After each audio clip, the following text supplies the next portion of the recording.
ज्ञानोबरायांनी सगळ्या संतांना एकत्रित केलं, छत्रपती शिवाजी महाराजांनी सगळ्या मावळ्यांना एकत्रित केलं, भगवान श्रीकृष्णांनी गोपाळांना एकत्रित केलं आणि गंगागिरीजी महाराजांसारखे संत जन्माला आले. या संतांनी सिन्नर तालुक्यातील सगळा समाज एकत्रित केला आणि त्यांना आज काल्याची शिदोरी दिली. म्हणून गंगागिरीजी महाराजांचा जो सप्ताह तसा सप्ताह आता पुन्हा होणार नाही. आणि अजून एक चांगलं भाग्य आपल्या सिन्नर तालुक्याचे आमदार वाजे साहेब, माणिकरावजी साहेब, काय माणसं आहेत महाराज, फार मोठं कार्य आहे ना त्यांचं. सिन्नरचं बस स्टँड थांबून पाहण्यासारखं. आमच्या बीडला या बस स्टँडच नाही. बीडला नाही. परिस्थिती खरीच बोलतोय मी की मीडियाला कीर्तन पडणारे तुम्ही जर बीडला आलात तर बघा, बीडचं बस स्टँड बघा, आमच्या माजलगावचं बस स्टँड बघा, आमच्या गेवराईचं बस स्टँड बघा.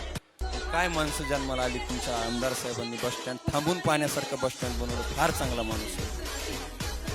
वारकरी भुवन बनवलं, किती गोड बनवलं. लोक महाराजांचं कीर्तन होतं, आबा होते, मी सुद्धा होतो त्यावेळेस कीर्तन ऐकायला.